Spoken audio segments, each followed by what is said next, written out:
So I decided that while I'm in Power Ranger mode, I might as well review a TV show, right? So let's start with Season 1. So you got your basic story, evil space chick escapes from, a prison on the moon because two bozos decide to open her space canister. You know what they said about curiosity killing the cat, right? Apparently those two don't.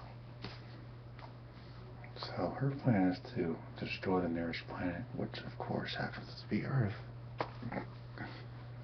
So she sets up her little fortress thing on the moon, and we get introduced to our heroes. Teenagers with attitude. Jason, Kimberly, Trini, Billy, and Zach. Now, there's an earthquake in Angel Grove in the pilot episode, and we get introduced to Alpha and Zordon, the floating head dude, and the robot that looks like C-3PO from Star Wars.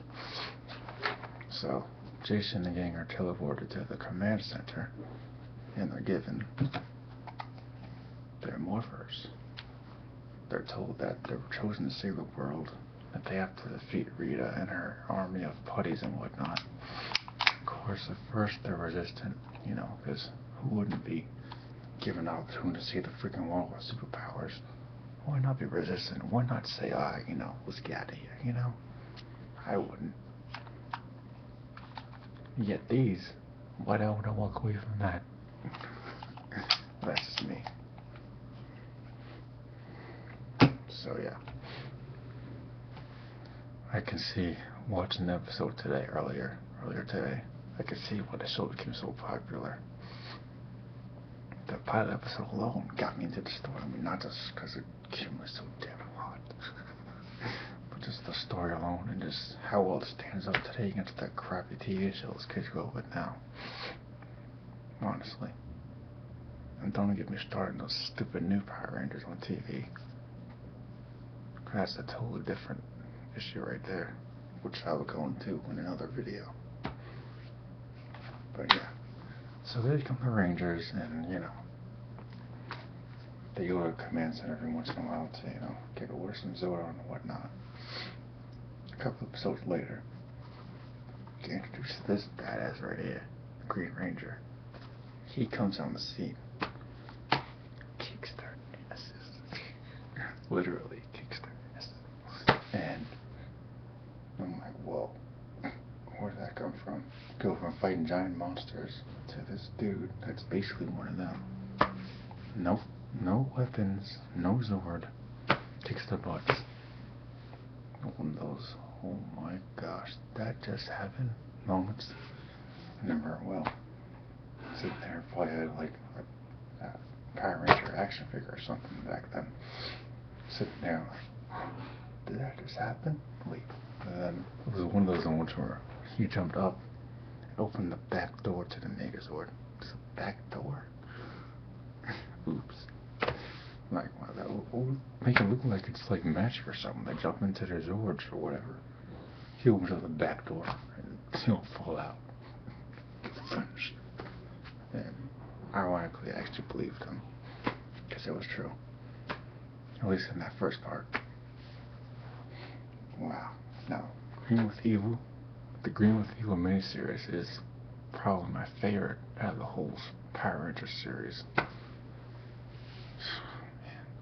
It was freaking awesome. Dragon Flute, Dragon Zord, game over. I mean, this dude deserved his own TV show, for crying out loud. Then of course you're going to take away his damn powers and make him the weak freaking White Ranger. Okay. It was awesome when he came back, but, why? Why not just give him permanently keep the Green Ranger powers, because he was so much better when he was the Green Ranger. Because when he came back as the White one, we lost Jason, Trini, and Zach, and replaced with those chumps and the replacement Rangers, that's what I call them. And eventually Kimberly left, but I'll get to that a little later. But once Jason and them left, I was part of me was already done. Like, you know what, F this. I'm not watching this anymore. Just keep changing stuff, from the cast changing to, you know, not even being Mighty Morphin anymore. But, yeah. Zeo, Turbo, please. As far as I'm concerned, Power Rangers ended after Mighty Morphin. Power Rangers ended basically when Jason, Trini, and Zack left. That's when the show really ended.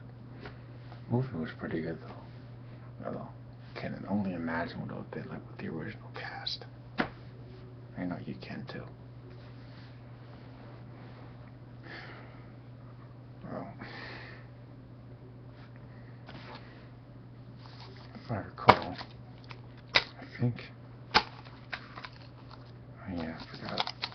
And then they had that dopey twist where Jason somehow managed to defeat the Green Ranger. Lucky shot, by the way. Tommy becomes the good Ranger. That was stupid, I thought. Take this badass and make him that little bitch, or whatever you want to call him.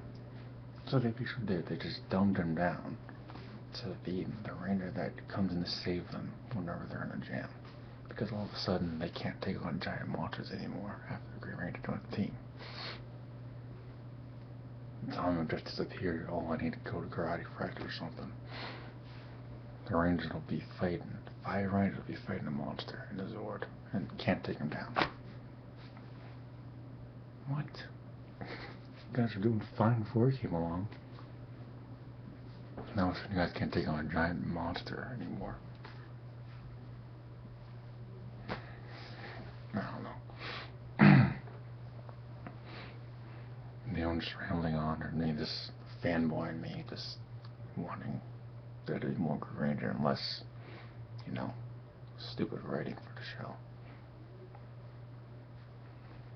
That was back then, of course.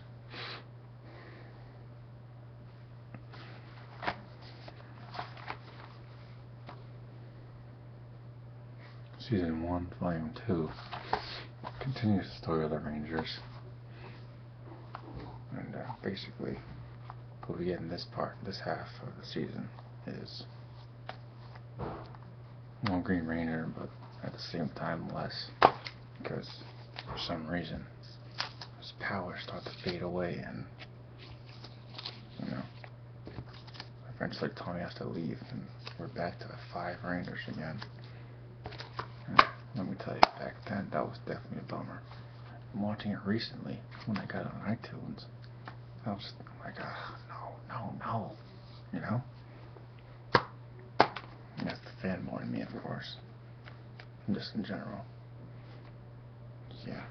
Of course, he comes back, and without any powers whatsoever, not even being able to use the dragon flute, he single-handedly kicks the crap out of Goldar, gets the power coins, and gets back to the freaking command center. By himself. That alone proves what a great Ranger Tommy was.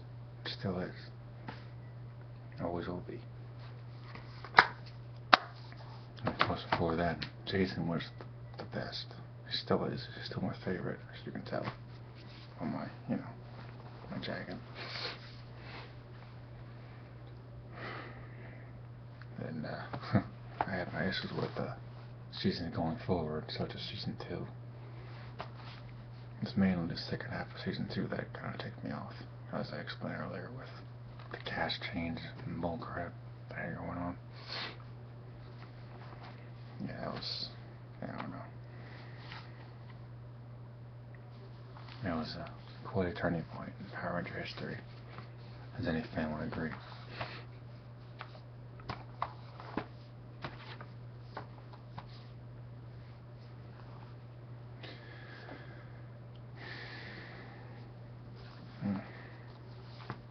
But I still love the Rangers for what they, you know, mostly back in their prime, they were the best. And I don't care how many Power Ranger shows come on in the present day, they're never going to compare to the originals. The same with any other TV show out there, like the Turtles, for instance, which I explained in my other Ninja Turtle rant about the shitty new one from Nickelodeon. Yeah, up here is Nickelodeon.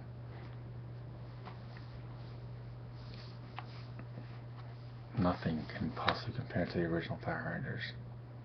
Mega, or whatever they want to call it now. It's stupid. It's a bloody ripoff. I can go on and on about that, but if you've seen the show and you watched the originals back in the day, you know what I'm talking about. So, that is that. And as far as I'm concerned, these are the only TV show versions of Mighty Morphin that I'm going to get. None of the other ones are even worth buying.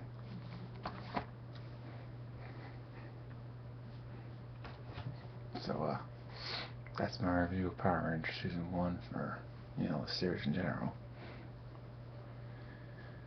Until next time, true believers.